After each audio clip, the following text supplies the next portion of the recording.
Hello and welcome to Open 7th Chords. Today's video is going to be an extension of the first video wherein I talk about Open chords. 7th chords aren't that complicated. They're just going to be simple changes to the chords I've already gone over, plus a few more, I believe. After this one, we're going to go over bar chords, which also have their own versions of these same types of chords. A lot of stuff to cover. I'm not going to ramble very much. We're just going to go ahead and get started. All the materials related to this are going to be in the description below, I hope. And if you have any questions, as always, leave a comment and I'm happy to answer whatever I can. Let's get rolling. Welcome to Open 7th Chords. These are going to be relatively simple if you already know your open chords. I have a video on those immediately below. If you are unfamiliar at all, please watch that first because it's going to make these guys a lot easier to understand and get through. We're going to go over these from A all the way to G. We're going to cover 3 versions of each chord, the major, minor, and dominant versions where available. Some chords don't have easy open versions of these, so I'm not covering them right now. But they do all have bar chord versions that I'm covering in the next one. So without further ado, let's go ahead and get started with A. The first chord on the list is A major 7. We're going to take our middle finger, we're going to plant it right here, 2nd fret, D string. Our first finger is going to tuck in here on the 1st fret of the G string, and our 3rd finger is going to tuck in here on the 2nd fret of the B string. And then we're going to take our pick, starting on the open A, and just drag it on through. We are including the high E in this chord as well. So we'll strum one more time through. Nice. Next is A minor 7. A minor 7 has 2 forms, so I'm going to go over both of them from easy to hard. If you remember A minor from the first video, it's going to start off exactly like that. So our first finger can come up here on the 1st fret of the B string. Our ring finger, 3rd finger, can come in here on the 2nd fret of the G. Our middle finger can come in here on the 2nd fret of the D. This builds our regular A minor. Now from this chord, what we're going to do is we're going to take off our ring finger, leaving the open G string, and it's going to leave us with this.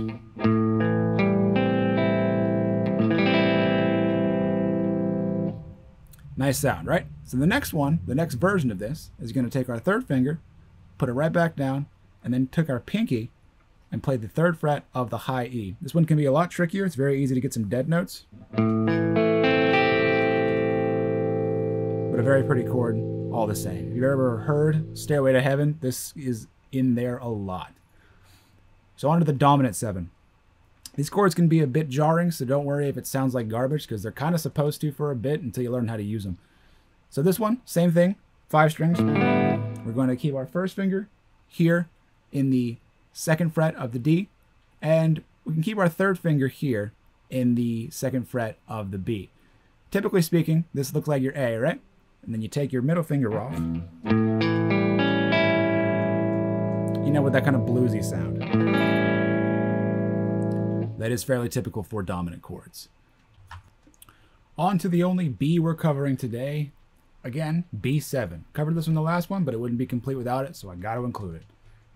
Do a quick recap for anybody who watched the first video. Middle finger, 2nd fret, A string. 1st finger, 1st fret, D string. Ring finger, 2nd fret, G string. And your pinky finger all the way up here, 2nd fret, high E. Put them all together, and you get this. Nice, easy, bluesy chord. On to the C's.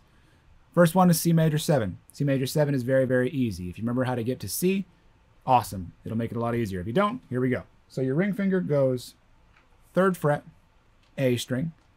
Middle finger goes 2nd fret, D string. We're going to leave the open G alone. And for the regular C, this is where our 1st finger comes down here. For the C major 7, this is where it stays off. And we're going to go all the way through to the high E. So all we have to do now is strum the same strings we would for a regular C, the A, all the way through to the high E. And we have a C major 7. Keeping our fingers in the same relative place, next comes the C7, the C dominant 7.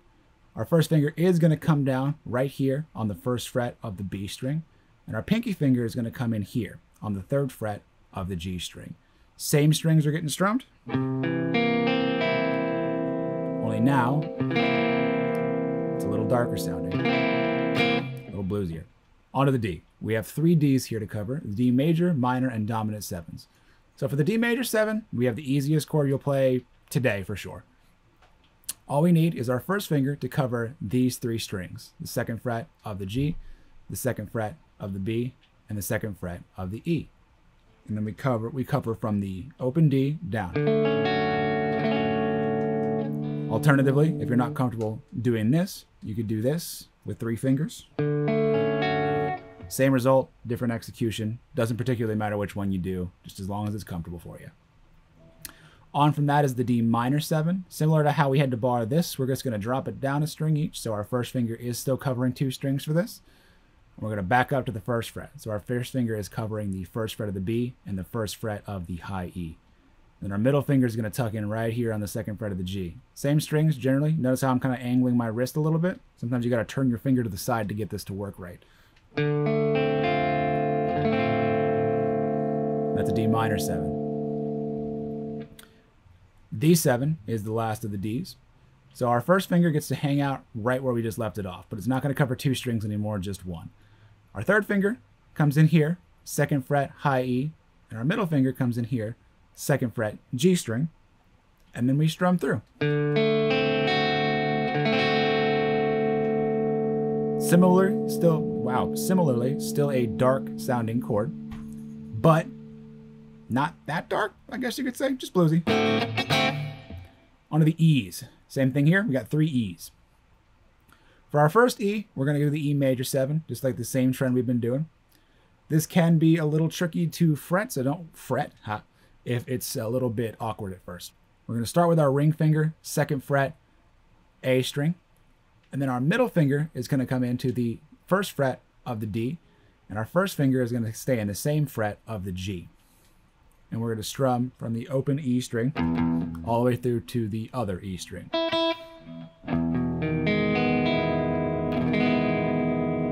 And bam, got a nice, pretty chord. E minor 7. I said the D major 7 was going to be one of the easiest ones. This is the easiest chord you will play today, guaranteed. So, I want you to take your first finger. There we go. That's the first finger. Plant it right here. 2nd fret, A string. Keep it nice and high so it doesn't touch anything, and then strum everything. That's it. That's the E minor 7. That's all there is to it. It's literally that easy. Last on the list is the dominant 7. This is a little trickier, but only by 1 fret. So our middle finger is going to come here to the 2nd fret of the A string. We're going to leave the D string open, and then our first finger is going to tuck in here on the 1st fret of the G. All 6 strings again. And that's all there is to it. Just a nice, bluesy sounding chord. And that is our E dominant 7. For F, we only have 1 open chord. The rest of them have to be barred, so we're not going to do those this time around. But the regular F major 7 is nice and easy compared to its younger, angrier brother, the F7. Sorry, the F major. So this is the F major. 7. 3rd finger comes in here, 3rd fret, D string. Middle finger goes in here, 2nd fret, G string. And your first finger would usually cover these 2 strings here on the 1st fret. For the F major 7, we take our first finger and we pop it up a little bit. So it's just 3, 2, 1, open. And then we just strum through from the D string down. Nice and pretty. Coming up on the last of our chords here, we have the G's. So we're going to go from G major 7 to G major 7 to G dominant 7. So we have 2 versions of the G major 7 I wanted to talk about. And then we have the dominant 7, arguably the more common of these 2 chords. I think 2 chords. Yeah. So first we have our G major 7 with the awkward finger placement. So this one, I'd say, is probably easier to do like this.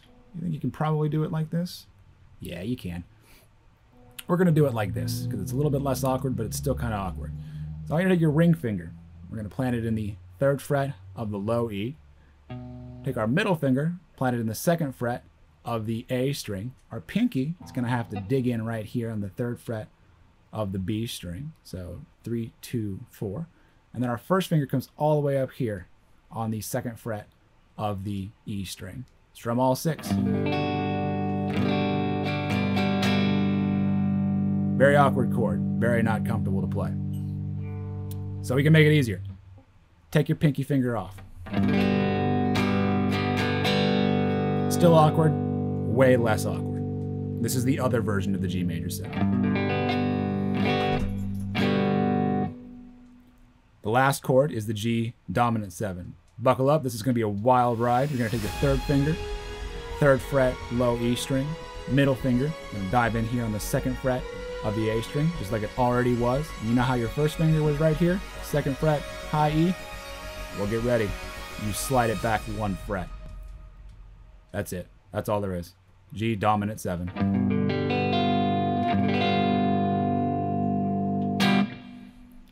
And that's it.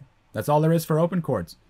In terms of dominants, majors, minors, regulars, all of the above, that's pretty much it. There are some suspended chords, but those are a whole other topic for a whole other video. These are the most functional chords that you'll end up playing with. I'll eventually talk about the suspended chords, but not for a while, I don't think. Next video is on bar chords. Stay tuned. If you like what you see, subscribe, like things, or don't. I will see you in the next video.